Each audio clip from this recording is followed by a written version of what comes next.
Saudi अरब की पाक सरजमीन, जहां हर साल लाखों लोग अपनी रूह की सुकून की तलाश में आते हैं, यहीं से आज एक ऐसी दिल दहला देने वाली खबर आई है जिसने देश के 42 घरों से रोशनी छीन ली और 42 परिवारों को हमेशा के लिए गम दे दिया।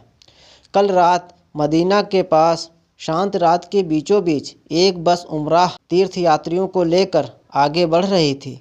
थके हुए यात्रियों के दिल में बस एक ही ख्वाहिश थी कि मदीना की पाक सरजमीन पर जल्दी से जल्दी पहुंचकर नबी पाक के रोज़े मुबारक की ज़ियारत कर सकें। उनके चेहरे पर थकान थी लेकिन आंखों में उम्मीद। किसी को क्या पता था कि कुछ ही मिनटों में यह सफ़र उनकी ज़िंदगी का आखिरी सफ़र बन जाएगा। रात का वक्त था, सड़क पर ट्रैफिक भी बेहद कम। बस ठंडी हवा को चीरती हुई आगे बढ़ रही थी कि अचानक आगे से एक डीजल टैंकर आया। एक पल की चूक और एक जोरदार टक्कर। दुर्घटना इतनी डरावनी थी कि बस का आगे का हिस्सा चकनाचूर हो गया। टैंकर में भरा डीजल छलका और देखते ही देखते भयानक आग भड़क उठी। आग ने बस को चारों तरफ से घेर लिया। लोगों की चीखें, मदद की पुकार, बाहर निकलने की कोशिश, लेकिन रात की वीरानी और आग की तपिश ने किसी की आवाज़ को दूर तक जाने ही नहीं दिया। कुछ ही मिनटों में लपटें आसमान तक उठने लगी और वह बस जो इबादत के लिए जा रही थी एक आग के गोले में बदल गई। इस भयानक हादसे में 42 भारतीय नागरिकों ने दम तोड़ दिया।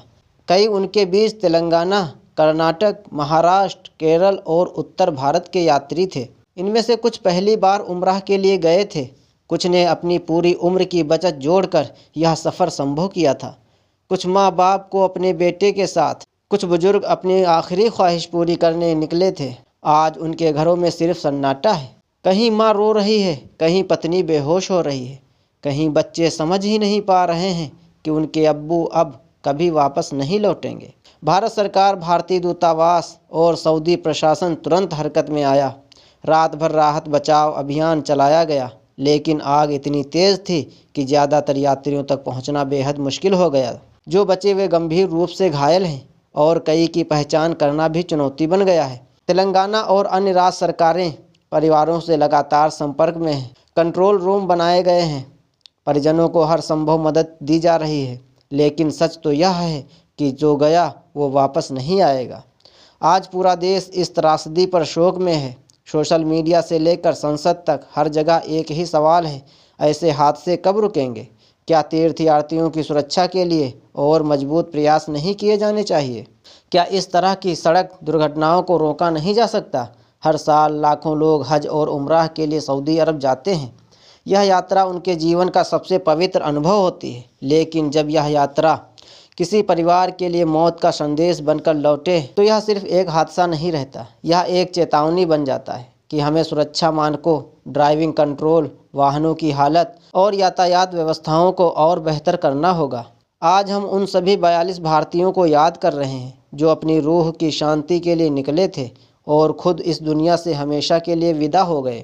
हम उनकी आत्मा की सलामती की दुआ करते हैं और उनके परिवारों के लिए सब्र और हिम्मत की प्रार्थना करते हैं।